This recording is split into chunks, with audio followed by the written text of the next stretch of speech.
Hello बच्चों, आपका स्वागत है हमारे चैनल स्टडी विद प्रेम में। और आज की इस वीडियो में हम कक्षा 7 राजनीतिक विज्ञान के चैप्टर नंबर 4 जिसका नाम है लड़के एवं लड़कियों के रूप में बड़ा होना, और इस वीडियो में इसके सारे क्वेश्चन और आंसर को देखने वाले हैं।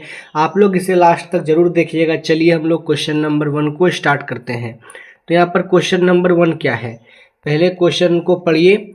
साथ में दिए गए कुछ कथनों पर विचार कीजिए, बताइए कि वो सत्य हैं या असत्य।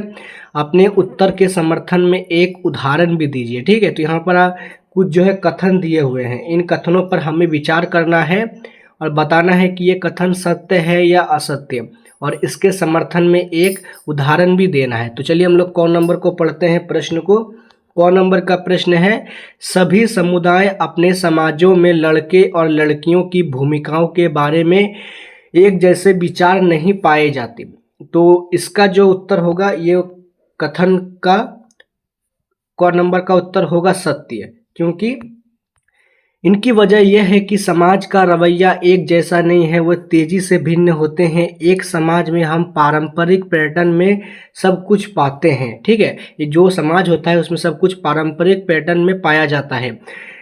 यह अपनी लड़कियों को उच्च शिक्षा प्राप्त करने और कार्यालयों में एवं कारखानों में नौकरी करने की अनुमति नहीं देता है। तो भारत के ऐसे बहुत से स्थान हैं जहां पर लड़कियों को काम करने की स्वतंत्रता नहीं दी जाती है। ठीक है, घर वालों के द्वारा। उसी समय एक समाज में उच्च विचारों और आधुनिक जीवन जीने के तरीकों पर विश्वास रखता है, ऐसा समाज जो लड़के लड़कियों को साथ चलने की अनुमति देता है। तो एक ऐसा भी समुदाय है जो लड़कियों को पढ़ने नहीं भेजता है, और एक ऐसा भी समाज है जो लड़कियों को सभी काम करने की मंजूरी देता है। ठीक है, तो दो प्रकार के समाजों को हम लोग देख चुके हैं। ये समाज मानता है कि लड़के लड़कियों की तरह सभी अवसर दिए जाने चाहिए। एक समाज ऐसा भी है जो मानता है कि लड़के और लड़कियों को समान अवसर दिया जाना चाहिए ताकि वो अच्छा नाम और प्रसिद्धि हासिल कर सकें।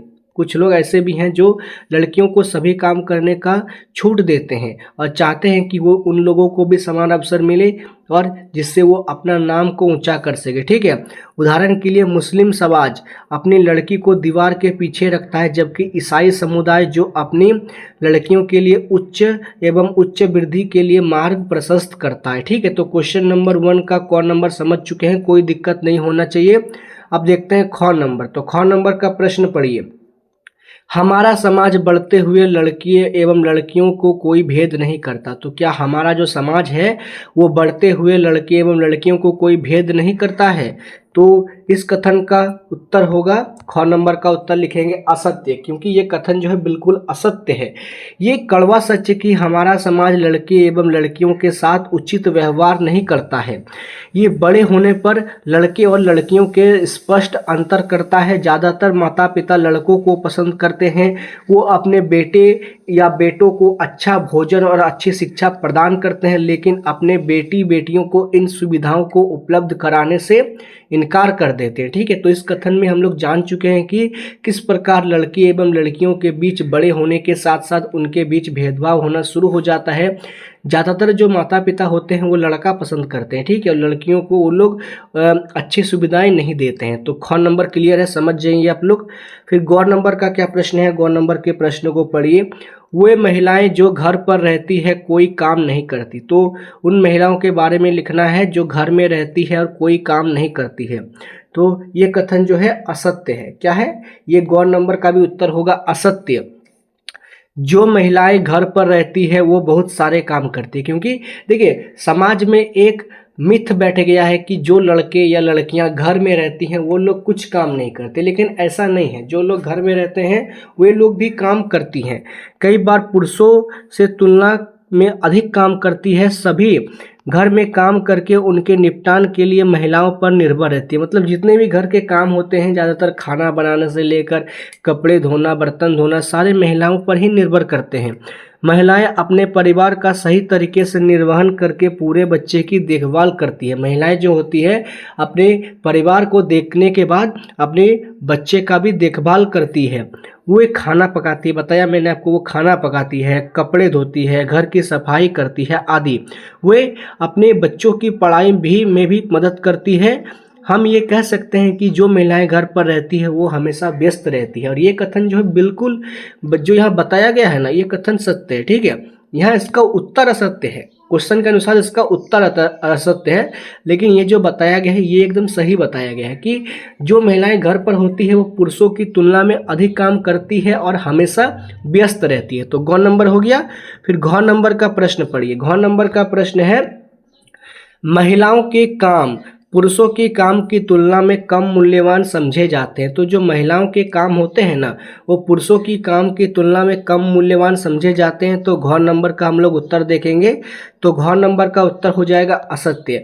महिलाएं जो काम करती है वो पुरुषों के काम के बराबर ही होता है, क्योंकि महिलाएं, अंतर बस इतना है कि महिलाएं घर के लिए काम करती है तो उन्हें किसी प्रकार का धन की प्राप्ति नहीं होती है, और जो पुरुष होते हैं वो बाहर जाकर काम करते हैं इसलिए उनको धन की प्राप्ति होती है। ठीक है, मुख्य अंतर बस आपको इसमें इतना ही मिलेगा। हमारा समाज और हमारा परिवार न केवल पुरुषों के लिए बल्कि महिलाओं पर भी निर्भर है। पुरुष और महिला दोनों दो पहिए होते हैं जिन पर परिवार आसानी से चलता है। यदि एक पहिया क्षतिग्रस्त हो जाता है तो परिवार चलाना बड़ा मुश्किल हो जाता है। हमारे देश के विकास और पुरुष के महिलाओं को समान रूप से महत्वपूर्ण है। ठीक है, तो घ नंबर भी क्लियर हो चुका है, समझ चुके हैं।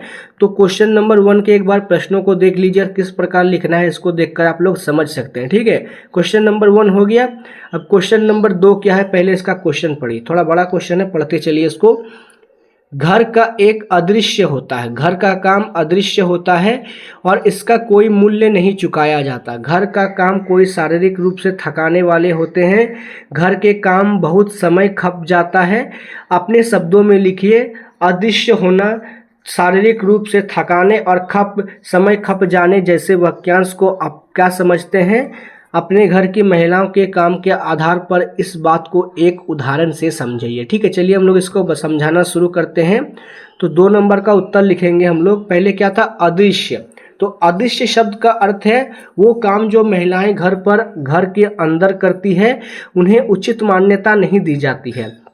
उदाहरण के लिए परिवार के सदस्यों की देखभाल करना तथा उनके लिए भोजन बनाना। तो ये जो है अदृश्य काम हो गया, मतलब इसमें महिलाएं काम तो करती है लेकिन उनका काम जो है स्पष्ट रूप से दिखाई नहीं पड़ता है। ठीक है, फिर दूसरे नंबर में क्या था, शारीरिक रूप से। तो शारीरिक रूप से इस शब्द का अर्थ है कि महिलाओं को उनके परिवार के लिए विभिन्न कार्य करने की शारीरिक श्रम की आवश्यकता होती है। मतलब जो महिलाएं होती हैं वो घर के विभिन्न कामों को करने के लिए भी उनको शारीरिक श्रम की आवश्यकता होती है। उदाहरण के लिए गर्म चूल्हे के सामने होकर खाना बनाना, तो ये भी क्या है, एक शारीरिक काम है। ठीक है, फिर लास्ट में क्या था, घर के कामों में बहुत समय खप हो जाता है। तो इसका अर्थ हो जाएगा महिलाओं को अलग अलग घरेलू कामों को करने में लंबा समय लग जाता है। उदाहरण में बच्चों और बुजुर्गों की देखभाल करने में लगने वाला समय। तो क्वेश्चन नंबर 2 भी हम लोग यहाँ पर देख चुके हैं, इसको भी आप लोग कॉपी में लिखते हुए चलिएगा। क्वेश्चन नंबर 2 के बाद आगे बढ़ रहे हैं क्वेश्चन नंबर 3 की ओर। तो क्वेश्चन नंबर 3 क्या है, पहले इसका प्रश्न पढ़िए। ऐसे विशेष खिलौनों की सूची बनाइए जिससे लड़के खेलते हैं एवं ऐसे खिलौने की सूची बनाइए जिससे केवल लड़कियां खेलती हैं। यदि दोनों सूचियों में कोई अंतर है तो सोचिए और बताइए ऐसा क्यों। सोचिए कि क्या कुछ संबंध इस बात से है कि आगे चलकर वयस्क के रूप में बच्चों को क्या भूमिका निभानी होगी। तो इसका उत्तर लिखेंगे, लड़के को कठोर और कठिन खिलौने पसंद होते हैं। आप देखेंगे कि जो लड़के होते हैं उनको ज़्यादातर गाड़ी घोड़ा कठोर खिलौने पर उनका ज़्यादा लगाव होता है, और लड़कियों को गुड्डे गुड़िया वो बर्तन उनसे जो है उनका ज़्यादा लगाव होता है। वे शुरू से ही अपनी मर्दांगी के प्रति बहुत सचेत रहते हैं। जैसे लड़के क्या कह लेते हैं, लड़के लेंगे आपका हेलीकॉप्टर, बंदूक, हवाई जहाज आदि जैसे खिलौने लड़के को उनकी प्रवृत्ति को संतुष्ट करते हैं। ठीक है, ये लड़कों के द्वारा पसंद किए जाते हैं, जबकि दूसरी ओर लड़कियां उन खिलौनों को चुनती है जो कोमल होते हैं। बताया मैंने आपको कि लड़कियों को कोमल खिलौना ज़्यादा पसंद होता है, उन्हें घर के अंदर खेला जा सकता है। उनकी नारीवाद स्वभाव उन्हें लड़कों द्वारा पसंद किए गए खिलौनों के साथ खेलने की अनुमति नहीं देता है। ठीक है, तो लड़के एवं लड़कियों के जो प्रमुख खिलौने थे और किस प्रकार वो खेलती हैं, क्या क्या अंतर है, उसको हम लोगों ने क्वेश्चन नंबर 3 में देख लिया है। क्वेश्चन नंबर 4 की ओर आगे बढ़ रहे हैं। तो क्वेश्चन नंबर 4 क्या है, पहले क्वेश्चन को पढ़िएगा। अगर आपको घर के आसपास घर के काम में मदद करने वाली कोई महिला है तो उनसे बात कीजिए और उनके बारे में थोड़ा और जानने की कोशिश कीजिए। उनके घर में कौन कौन है, वे क्या करते हैं, उनका घर कहाँ है, वे रोज़ कितने घंटे काम करती है, वो कितना कमा लेती है। इन सारे विवरणों को शामिल कर एक छोटी कहानी लिखिए। तो हमें जो है इसके बारे में एक छोटी कहानी लिखना है। आपको भी बिल्कुल हूबहू इसी तरह लिखना है, ठीक है। इसका उत्तर में हम लिखेंगे, मेरे इलाके में घर में काम करने वाली एक महिला है जिसका नाम गीता है। आप लोग उसका नाम कुछ भी दे सकते हैं, रीमा, सीना, सीता, कुछ भी दे सकते हैं। उनके परिवार में उनके अलावा 5 सदस्य हैं। जो वो महिला काम करती है दूसरे घर में, उसके अलावा उसके घर में और 5 सदस्य हैं। उन्हें अपने माता पिता, 2 भाइयों और 1 बहन की देखभाल करनी होती है। अपने भाई बहनों में सबसे बड़े होने के कारण परिवार की जिम्मेदारी उनके कंधों पर है। वो जो महिला है वो 5 सदस्यों में सबसे बड़ी है, अपने भाई बहनों में सबसे बड़ी है और उसका परिवार का जिम्मा उसके कंधों पर है। वो उड़ीसा के एक छोटे से गांव में रहती है। आप जहां पर रहते हैं ना, जैसे आप लोग मान लेते हैं कोई दुमका जिला का होगा तो दुमका लिखिएगा, कोई होगा देवघर, कोई होगा उत्तर प्रदेश का कोई छोटा सा गांव होगा। तो आप लोग जहां से हैं वहां का नाम लिखिएगा यहाँ पर। वो हर दिन 15 से 18 घंटे काम करती है, ठीक है। वो खाना और रहने के साथ 1500 प्रति महीने प्राप्त करती है। कितना रुपये उसे मिलता है, तो 1500 रुपये प्रति महीने अर्थात 50 रुपये प्रतिदिन की दर से उसे मिलता है। गीता शर्मा जी के घर में एक घरेलू सहायिका है। वो 5 साल से वहाँ काम कर रही है। शर्मा जी एक कार्यकारी इंजीनियर है। तो शर्मा जी कौन है, एक कार्यकारी इंजीनियर है अर्थात इंजीनियर है। उनके परिवार के 5 सदस्य हैं। गीता बिना किसी छुट्टी के हर दिन 5 बजे उठती है। झाड़ू एवं पोछा के लिए बस स्टॉप पर भी जाती है और बस स्टॉप पर जाती है।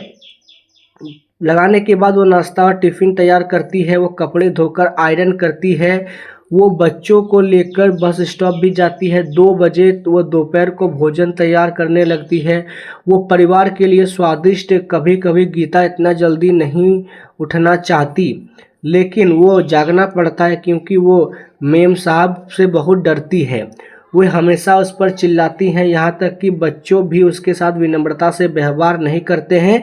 कभी कभी वो दुखी होती है लेकिन वो चुप रहती है क्योंकि उनके परिवार की देखभाल उसके हर कीमत में पैसे कमाने होंगे, ठीक है। तो जो हम लोग को एक छोटा सा कहानी निकले बोला था, हम लोगों ने उस छोटे कहानी को लिख दिया है। आपको भी बिल्कुल इसी तरह लिखना है और कुछ कुछ चीज़ें आप इसमें चेंज कर सकते हैं, ठीक है। तो क्वेश्चन नंबर 4 क्लियर है। हमने इसी चैप्टर के जितने भी सारे इंपॉर्टेंट क्वेश्चन थे सभी को देख लिया है। और अगर आपको वीडियो पसंद आए तो आप इस वीडियो को लाइक कीजिए, हमारे चैनल को सब्सक्राइब कीजिए, इस वीडियो को अपने दोस्तों के साथ जरूर शेयर करें। मिलते हैं आपके साथ किसी नेक्स्ट वीडियो में। जय हिंद, जय भारत।